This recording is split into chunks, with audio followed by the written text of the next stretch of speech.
خب اعوذ باللہ من الشیطان الرجیم، بسم اللہ الرحمن الرحیم، وبہ نستعین وہو خیر ناصر ومعین، وصلی اللہ علی محمد وآلہ الطاہرین، اللہم صل علی محمد وآل محمد وعجل فرجہم۔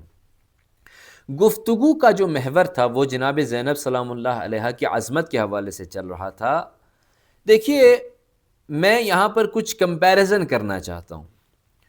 آج کل کی اس دنیا میں ایک خاتون کو آپ اٹھائیں، یا چاہے ایک مرد کوئی کیوں نہ اٹھا لیں، اور اس کے مقابلے میں آپ جناب زینب سلام اللہ علیہ کی شخصیت کو رکھیے۔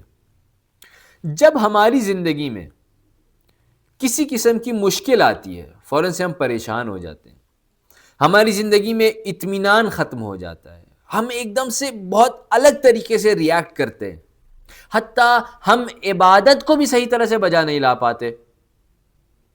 ہماری نماز میں وہ مشکل چل رہی ہوتی ہے ذہن میں کہ کیا ہوگا آگے، کیا ہوگا، کیا نہیں ہوگا، یہ ہو گیا تو کیا ہوگا، یہ نہ ہوا تو کیا ہوگا۔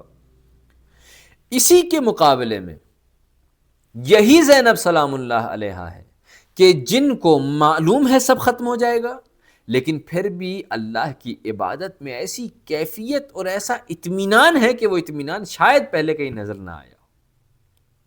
جب امام حسین علیہ السلام کی اصحاب کی عبادت میں اتنا اطمینان ہے، تو وہ خاتون جو علی علیہ السلام اور زہرا سلام اللہ علیہ کی پرورش شدہ خاتون ہے، ان کی عبادت میں کیسا اطمینان ہوگا۔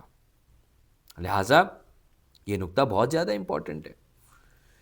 آپ دیکھیں کہ مشکلات بیان کرتا ہوں، مشکلات آپ دیکھیں کہ جہاں پر سب شہید ہو رہے ہیں، جناب عباس شہید ہو گئے، جناب علی اکبر شہید ہو گئے، جناب علی اصغر شہید ہو گئے، اچھا جناب اون و محمد شہید ہو گئے، لیکن جناب زینب سلام اللہ علیہ نے کیا کہا ساری شہادتوں کے بعد؟ اللہم تقبل منا ھذا القربان، خدایا میری اس قربانی کو قبول کر۔